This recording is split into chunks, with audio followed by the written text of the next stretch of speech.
E aí galera, beleza?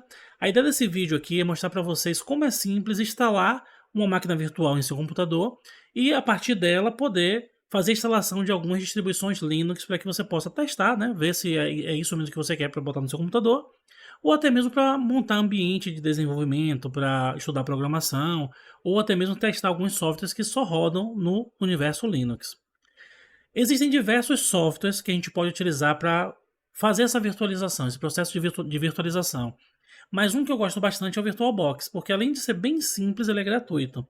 Então, para que você possa fazer a instalação desse cara, basta você vir aqui no site do VirtualBox, né, virtualbox.org, e logo na tela principal já tem esse botão azul aqui grandão. Então você pode clicar aqui e fazer o download. Eu não vou fazer a instalação do software VirtualBox porque é muito simples. Basicamente você vai baixar um arquivo executável e vai simplesmente dando next, next, next, naquele padrão Windows que a gente já conhece. O que a gente vai se preocupar agora é ver qual distribuição Linux a gente vai utilizar.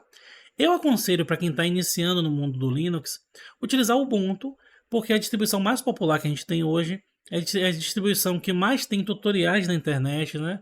Se você se deparar com algum problema ali durante seu processo de instalação e configuração, é muito fácil você conseguir ajuda.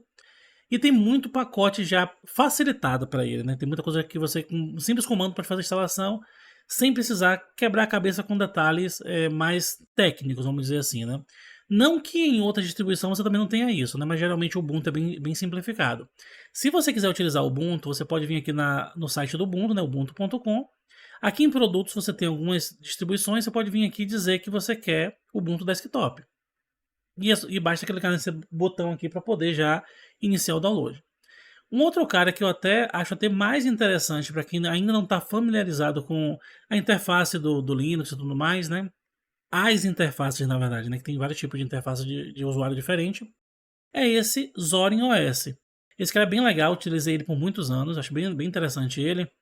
E basta você vir aqui em download, que ele vai te dar algumas opções. Essa primeira opção é uma opção que eles sugerem que você compre para poder ajudar o projeto, mas assim, você não precisa comprar, tem uma versão gratuita logo abaixo. Essa versão Pro aqui, ele te dá suporte da comunidade de desenvolvedores do projeto, te dá algumas coisinhas, né, alguns softwares a mais, e também te dá algumas configurações, algumas customizações de layout a mais também, né. Mas se você não quiser isso aqui, você pode simplesmente vir aqui e baixar ou a versão educacional, se quiser, se você for um professor, quiser já ter algumas coisinhas instaladas ali para facilitar suas aulas, ou se for um estudante, tem essa versão educacional, ou você pode pegar a versão Core. Eu aconselho que você utilize a versão Core. Para esse vídeo, né, como a ideia é instalar numa máquina virtual, e uma máquina virtual por padrão, por melhor que seja o seu hardware, ela não usa todo o poder de processamento, vamos dizer no popular, né, toda a velocidade do seu computador, eu vou optar por utilizar esse cara aqui, ó, que é o Xubuntu. Esse carinha aqui, ele ainda é um Ubuntu, mas ele tem uma cara específica. A gente tem no universo Linux o que a gente chama de Desktop Environment, né? Que é todo o ambiente de desktop que você tem ali. E dentro desse Desktop Environment você tem algumas interfaces. Uma interface bem comum, né, é o GNOME, que é o que já vem aqui com o Ubuntu. Eu acho interessante, né, eu acho bonito inclusive, mas ele é um pouco pesado. Pesado, obviamente, para rodar numa máquina virtual e também para alguns hardware mais antigos. Então, se você tem um computador mais modesto e você quer utilizar o Ubuntu, né, principalmente para virtualização, eu sugiro que você pegue o Xubuntu devido a essa interface XFCE que é mais leve. Então, uma vez que você tenha optado aqui pelo Xubuntu, você pode clicar aqui em Download. Ele vai te dar algumas opções aqui de download, né? Tem essa versão desktop, essa versão minimal. Eu baixei essa versão desktop. E agora o que a gente vai fazer? Uma vez que eu já tenho esse cara baixado, perceba que cada um desses que você baixar, ele vai baixar um arquivo .iso, que é uma imagem de disco. Então o que é que eu vou fazer? Eu vou abrir agora o nosso software lá do VirtualBox. E uma vez que eu esteja com esse software aberto, perceba que a interface dele é bem minimalista. O que a gente vai precisar fazer? Eu vou clicar nesse botão aqui de novo. Ele pergunta qual é o nome da minha máquina que eu quero criar. Porque assim, a gente pode instalar várias máquinas virtuais, né? Então, para não confundir uma com a outra, eu vou colocar o nome de Xubuntu.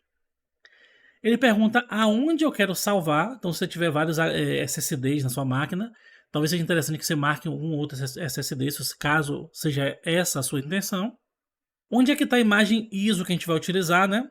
Eu vou clicar aqui em outros e vou dizer que está na minha pasta de downloads, que foi onde eu acabei de baixar. E aí, aqui tem um detalhe bem interessante. Perceba que ele já identificou que é uma distribuição Linux, e ele também identificou que é uma versão Ubuntu baseada, ou melhor, uma versão baseada no Ubuntu de 64 bits. Então o que ele está dizendo aqui para mim? Ó, o tipo de sistema operacional foi detectado, que é o Ubuntu de 64 bits.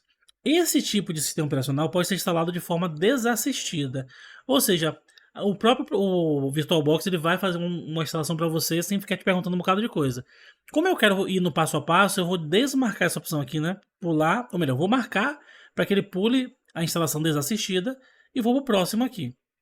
Ele pergunta quanto é que eu quero colocar de memória. No meu caso aqui, ó, eu vou deixar esse mesmo, né?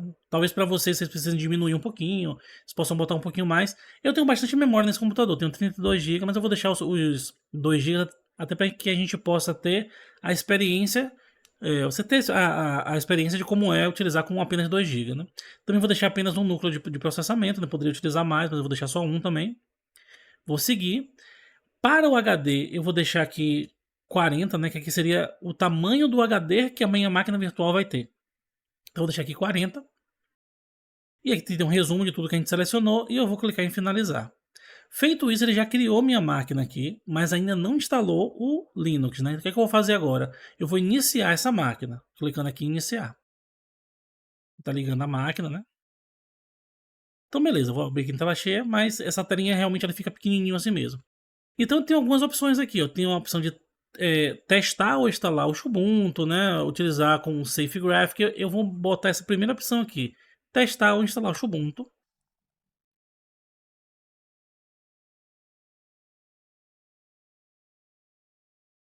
E beleza, quando chegar nessa tela aqui, ele vai perguntar para você se você quer testar o Ubuntu ou se você quer instalar o Ubuntu. No meu caso, eu quero instalar, mas antes de instalar, eu vou selecionar aqui o idioma português do Brasil. Eu marquei aqui português do Brasil, vou instalar o Ubuntu. Nessa parte aqui ele pergunta qual é o layout do seu teclado e ele deixa que você digite alguma coisa aqui embaixo para testar se o layout está belezinha. Normalmente o que eu faço? Eu digito aqui C, no caso C cedilha, né? E coloco o tio aqui para ver se ele está pegando. Então tá tudo belezinha, o layout que ele selecionou aqui já está de acordo. Se não tiver de acordo, você pode selecionar algum outro que esteja de acordo com o seu layout de teclado. Então eu vou clicar aqui em continuar. Vou deixar ele baixar atualizações enquanto instala o Ubuntu, né? E nesse passo aqui tem uma coisa interessante, ó. Ele pergunta se você quer apagar o disco e reinstalar o Ubuntu ou opções avançadas. Isso aqui pode ir sem medo nenhum, porque isso aqui é o disco da máquina virtual, não é o seu SSD, não é o seu HD. Então vou deixar essa opção marcada e vou mandar ele instalar. Ele está pedindo só para você confirmar aqui, eu vou continuar. Ele detectou aqui que eu tô na Bahia, né, tal, até mesmo para poder pegar questão de fuso horário, né, horário de verão, esse tipo de coisa. Vou continuar.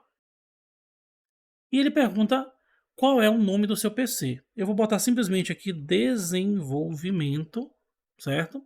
Ele já está sugerindo aqui também desenvolvimento VirtualBox, tal, desenvolvimento. E vou botar uma senha bem simplesinha aqui.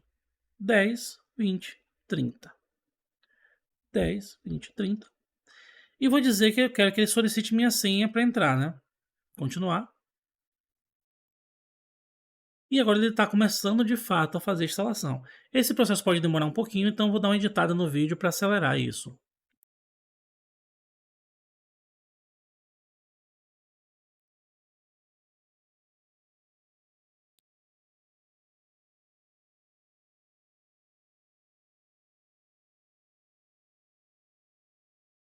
Então, show de bola, ele concluiu aqui a instalação. Eu vou só reiniciar para que a gente possa começar a configurar o nosso sistema operacional. Ele já está instalado, mas a gente precisa agora instalar alguns softwares que a gente venha a querer utilizar, né?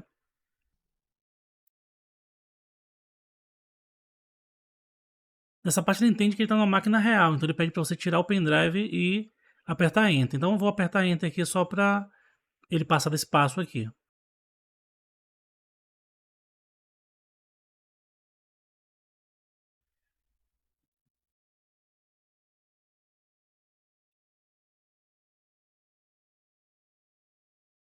E prontinho. Eu já tenho aqui uma distribuição Linux aqui funcional, beleza? O que é que eu vou fazer aqui agora? Se eu vim aqui, por exemplo, em emulador de terminal, eu posso, vou abrir aqui em tela cheia, né? Lembrando que ele tá com essa tela menor aqui, mas a gente também pode alterar a configuração de tela aqui, ó. Pode ter como trocar papel de parede, ou então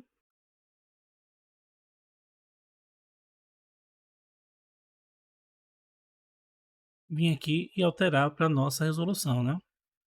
Que é o Full HD. Aplicar, e ele abriu aqui em Full HD.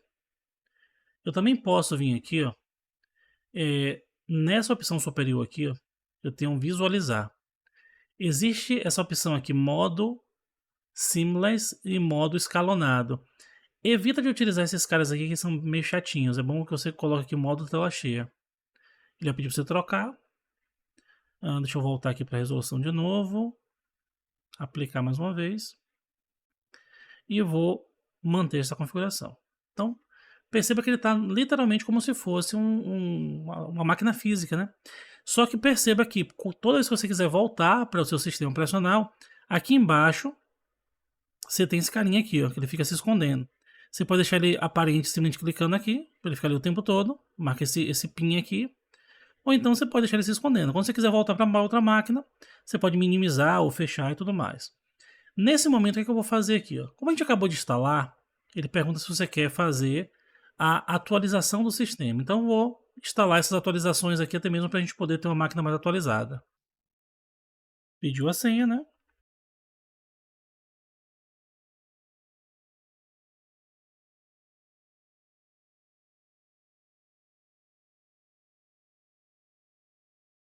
Mais uma vez, vamos reiniciar o computador.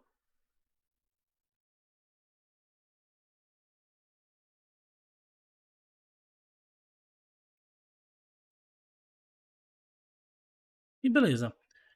Eu vou vir aqui agora e vou abrir o emulador de terminal. Vou abrir aqui em tela cheia. E vou verificar se ele já tem algumas coisas instaladas. Por exemplo, se eu vim aqui digitar Python version, ele vai dizer que não tem o Python. Mas se eu colocar Python 3, a maioria das distribuições Linux já vem com Python 3. Então você já está aqui com Python instalado. Então, a gente já consegue programar em Python se a gente quiser. Se eu colocar gcc version, eu não tenho o gcc instalado. Se eu colocar php version, eu também não tenho o PHP instalado. E se eu colocar javac, eu também não tenho. Então eu posso fazer algumas instalações aqui. Uma instalação legal de a gente fazer é do Git, né? Então posso botar um sudo apt install git. Ele pede qual é a senha do meu computador, vou digitar aqui. Ele só pede para eu confirmar, vou dizer que sim. E ele vai fazer a instalação do Git para mim.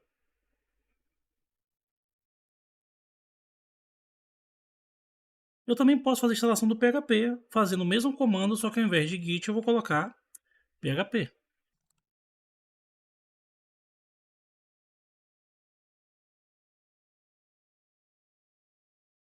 Então vou limpar aqui e vou digitar um git version. E se eu digitar um php version, eu também já tenho ali o PHP 8.2.10. Eu também, assim, é interessante também fazer a instalação do build essential, né? Então se eu digitar aqui sudo apt install build tracinho essential, também vou dar um sim.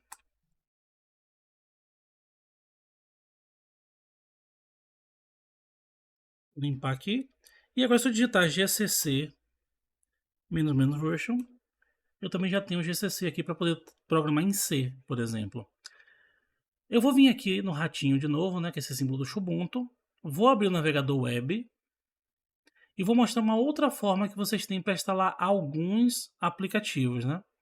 Então ele já tem essa parceria com o Firefox, então sempre vai vir um Firefox instalado, né?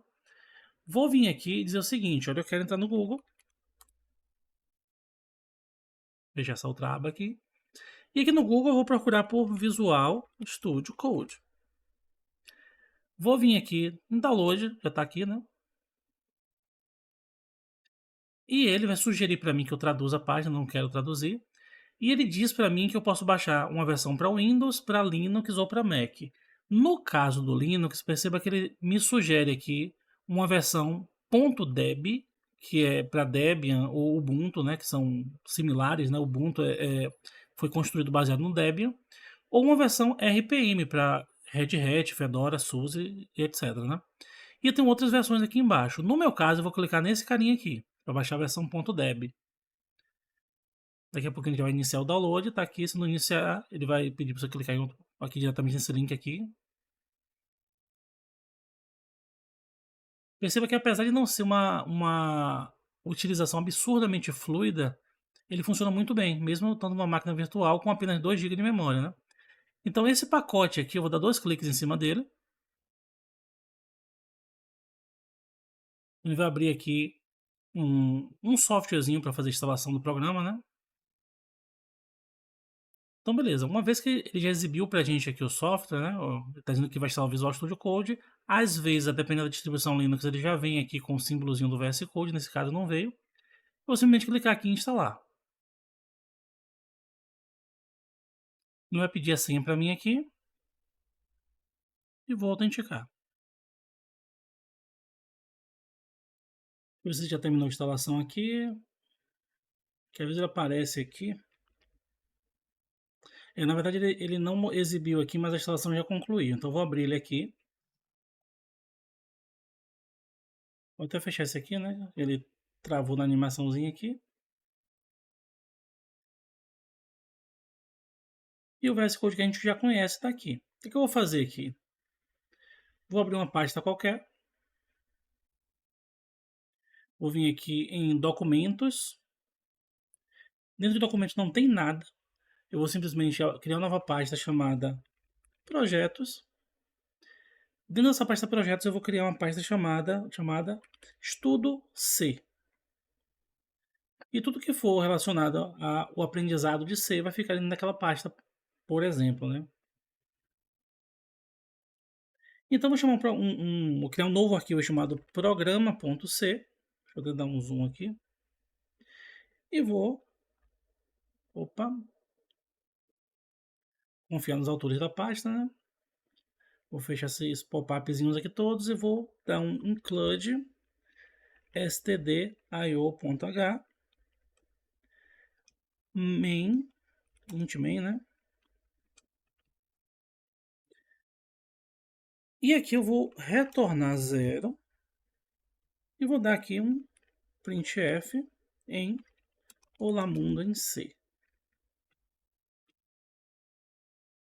Vou salvar esse arquivo, vou dar um Ctrl J aqui para ele abrir o terminal integrado e vou digitar aqui gcc espaço -o programa espaço ponto barra programa.c. Ele compilou, né, criou o executável aqui para mim chamado programa.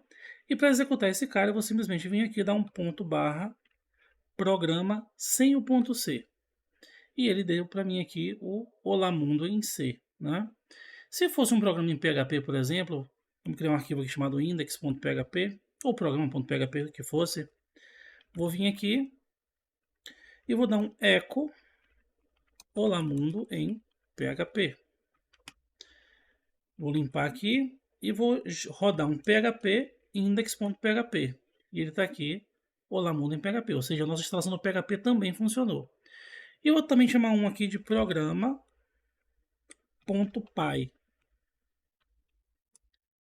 E aqui vou dar simplesmente um print em Olá Mundo em Python. Vou salvar aqui, limpar novamente e rodar um Python 3, né, que estamos na versão 3, programa.py. E ele também deu o Olá Mundo em Python. Então perceba que é bastante simples fazer a instalação e configuração de uma máquina virtual. E apesar dela não ter a mesma fluidez de uma máquina física, né, ela quebra o galho para muita coisa. Agora vamos lá. Vamos imaginar que você terminou de usar a máquina e você precisa, obviamente, desligar ela, né? Tirar ela do seu sistema operacional para você poder voltar a utilizar o computador normalmente. Como eu falei, a gente pode simplesmente vir aqui e minimizar, mas a gente também pode clicar nesse símbolozinho aqui do X e ele vai perguntar o seguinte pra gente, ó: "Você quer salvar o estado na máquina ou desligar?", né. Se eu clicar aqui em desligar, ela simplesmente vai desligar como se eu tivesse literalmente clicado ali no botão de desligar. Então, quando eu ligar ela de novo, ela vai fazer o start, o boot novamente, né. Mas se eu clicar aqui em salvar o estado da máquina, tudo do jeito que tá, como se fosse literalmente um screenshot, como se eu tivesse tirado uma foto de como o sistema operacional tá, com todos os programas abertos e tal, vão ser salvo vão ser salvos. Então, essa configuração aqui ela é mais interessante, apesar dela utilizar um pouquinho mais de memória. Então, vou utilizar essa opção aqui, porque quando eu voltar já está tudo aberto aqui para mim e vou dar um OK. Isso aqui está ali salvando o estado da máquina e belezinha. Nossa máquina está salva, ele até deixou uma pré-visualização ali de como ficou. E a gente pode fechar aqui tranquilamente o nosso VirtualBox e seguir a vida. Eu posso inclusive reiniciar o computador e quando eu voltar da próxima vez e executar essa máquina, ela vai estar no estado que eu deixei ali. Então é isso, pessoal. Espero que esse vídeo tenha sido útil para vocês e valeu!